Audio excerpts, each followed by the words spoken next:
'Pushpa 2' movie అయితే 33 రోజులైనా కూడా కలెక్షన్స్‌ని వెంటాడుతుందని జెప్పాలి. అట్‌లీస్ట్ నెట్ హిందీకి సంబంధించి 5,00,00,000 తక్కువైతే రావట్లేదు. ఇన్ని రోజులవుతున్నా కూడా కనీసం 5,00,00,000 కలెక్ట్ చేస్తుందంటే అది మామూలు విషయం అయితే కాదు.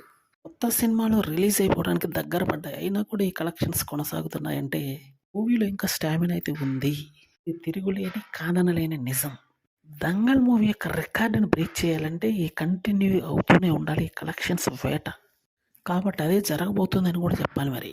ఇంకొద్ది రోజులు గాని ఇలానే కంటిన్యూ అవుతుంటే అంటే రోజుకొక 5,00,00,000 వచ్చినా కూడా 'దంగల్' మూవీనైతే బీట్ చేస్తుందని చెప్పాల్సుంటుంది. ఇప్పుడు ఒక 20 నిమిషాలు ప్రత్యేకంగా కలిపారు కాబట్టి మూవీ మీద మళ్ళీ అద్దిరిపోయే ఆసక్తి వచ్చే అవకాశం ఉంది. సెన్సేషన్ సృష్టించడానికైతే ఇంకా కొద్ది రోజులు మాత్రం వెయిట్ చేయాల్సి ఉంటుంది మరి. ఇప్పటికే దగ్గర దగ్గర 1,850,00,00,000 అయిపోతున్నట్టు టాక్. ఇంకా జస్ట్ 150 క్రోర్స్ కాబట్టి రాబట్టే అవకాశం గట్టిగానే ఉందని తెలుస్తుంది. ఇంకా ఇతర దేశాల్లో రిలీజ్ కాలేదు. అదిగానైతే ఈ రికార్డ్ అయితే ఎప్పుడో పటాపంచలైపోయేది. దానికి కొంచెం టైం పట్టే అవకాశం ఉందనే తెలుస్తుంది గానీ, దానికన్నా ముందే ఇండియాలోనే ఆ రికార్డ్ బ్రేక్ చేసేటట్టు కనిపిస్తుంది. అయితే కొంచెం టైం ఆగాలంతే. ఇప్పుడైతే బ్లాస్ట్ అయి తీరుతుంది.